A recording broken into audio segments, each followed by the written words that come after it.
हामीले यसमा पेज नम्बरहरू राख्नुपर्ने हुन्छ। जस्तै यहाँनिर पेज नम्बर राख्दाखेरि डिफ्रेन्ट आउँछ। जहाँनिर जस्तै यहाँनिर मानौँ पहिला फर्स्टमा आई टाइटल पेजहरू हुन्छ। टाइटल पेजहरू पछि चाहिँ नयाँ पेजबाट यहाँनिर जस्तै इन्ट्रोडक्सन अथवा कुनैबाट चाहिँ हामीले 1, 2 नम्बर गरेर राख्नुपर्ने हुन्छ। त्यस्तो राख्नुको लागि हामीले नर्मल्ली एउटा काम भनेको के त भन्दाखेरि सुरुमा गर्नुपर्ने भनेको सेक्सन ब्रेक गर्नुपर्ने हुन्छ। सेक्सन ब्रेक भनेको कस्तो भन्दा चाहिँ माथिदेखि एउटा कन्टिन्युअस आउँछ, त्यसपछि यहाँनिर फ्लो ब्रेक गरेर यहाँदेखि हाम्रो नयाँ सेक्सन सुरु हुन्छ है भनेर चाहिँ हामीले इन्डिकेट गर्छौँ। त्यसको लागि सजिलोको लागि जस्तै हामीले नयाँ पेज राख्ने भनेर भनिन्छ भने नयाँ पेज नम्बर राख्ने भनेर भनिन्छ। यसमा नयाँ पेज नम्बर राख्ने भनेर भन्नु। यहाँदेखि नयाँ पेज नम्बर राख्नको लागि फर्स्ट अफ अल भनेको पेज लेआउटमा गएर यहाँनिर ब्रेक्स भनेर छ। ब्रेकमा डिफ्रेन्ट हुन्छ। पेज ब्रेक भनेर हुन्छ, कोलम ब्रेक भनेर हुन्छ।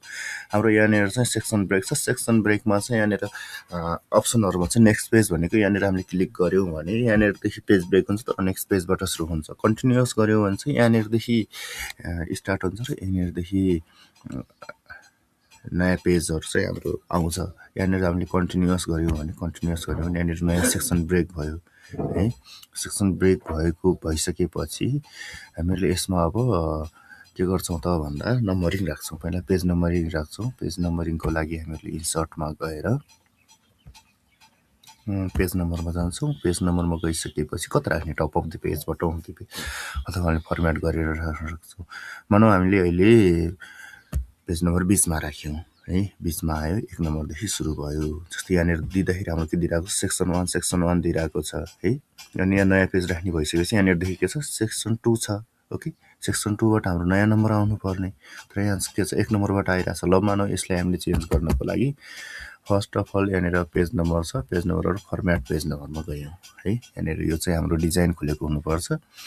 कन्टिन्युअसमा गऱ्यौँ। पेज नम्बर फर्मेटमा हामीहरूले यहाँनिर आई सिलेक्सन गऱ्यो। ओके, यो सिलेक्सन भयो। आई आयो है। आइसकेपछि तर यहाँनिर के छ हाम्रो 3 नम्बर दिएको छ होइन। फर्स्ट आई भयो, 3 नम्बर भयो। यहाँनिरदेखि त हाम्रो के सुरु हुनुपर्ने हो फेरि। यहाँनिरदेखि त हाम्रो के सुरु हुनुपर्ने त भन्दा 1, 2, 3 सुरु हुनुपर्ने। त्यसको लागि फेरि हामीले यहाँनिर डिजाइन खोलेको हुन्छ। डिजाइनको पेज नम्बरदेखि हामीले फर्मेटमा जान्छौँ। फर्मेटमा यदि हामीले कन्टिन्युअस पुरानैबाट जस्तै पुरानो आई सुरु भएर फेरि यहाँदेखि 3, 4, 5 गर्ने हो भने यसलाई कन्टिन्यू फ्रम प्रिभियस सेक्सन गर्नु पर्यो।